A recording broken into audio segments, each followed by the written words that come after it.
Residential site valuation and cost approach. Page 61. Cost approach and substitution. As we examine the cost approach, consider how it is connected to the theory of substitution. A typical buyer is one that is acting in his own best interests and would rationally and readily accept a less expensive alternative property. This is true because substitution implies that an informed buyer will not pay more for a home or feature than a comparable substitute. Assuming no delay, the typical informed buyer would pick the less expensive substitute. Keep in mind that implicit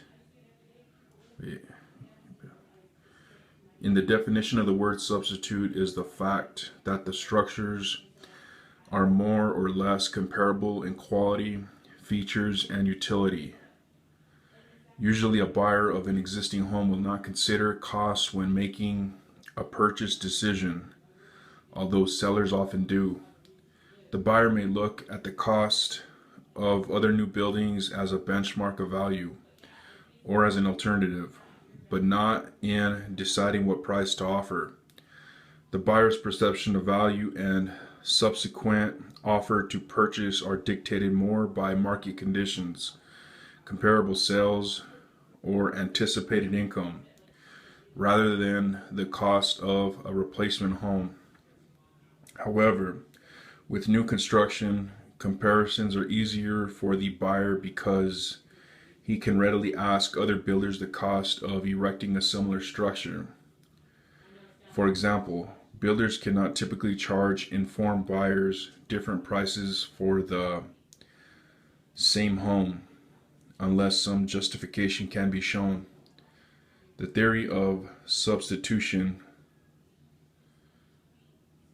is also easier to observe with new construction because there are more parcels of land available in a new subdivision than in established neighborhoods. This allows the typical buyer to readily choose from among various substitutes in order to maximize value while minimizing the price actually paid. Substitution and the typical buyer. When examining the marketplace, the actions of a typical buyer are important because they present a way to predict what is most likely to happen. Unfortunately, buyers are not always informed and rational. This is especially true when dealing with residential property buyers who are looking for a home to occupy. Oftentimes, they make a purchase decision emotionally, looking at the good side of a property they like and ignoring the bad. For example, depreciation is often overlooked in the buying decision because average buyers do not know how to quantify it and compare it between properties for substitution purposes.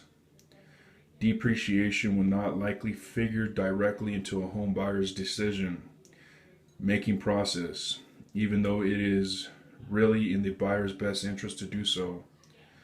A home with better upkeep and more curb appeal will likely be more attractive to a buyer and sell more quickly, but this is rarely quantified by the buyer.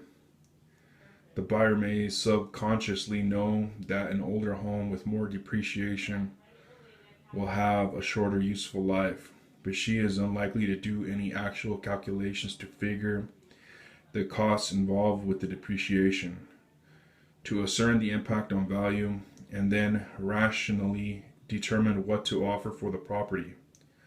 The opposite is true for investors who likely will use depreciation figures extensively when deciding which property to buy. Furthermore, investors will examine the value of the subject property against the cost of erecting a new structure.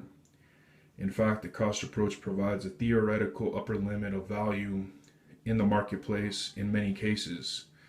This is rooted in the theory of substitution. An informed buyer will not pay more for a property than the cost to build a comparable substitute.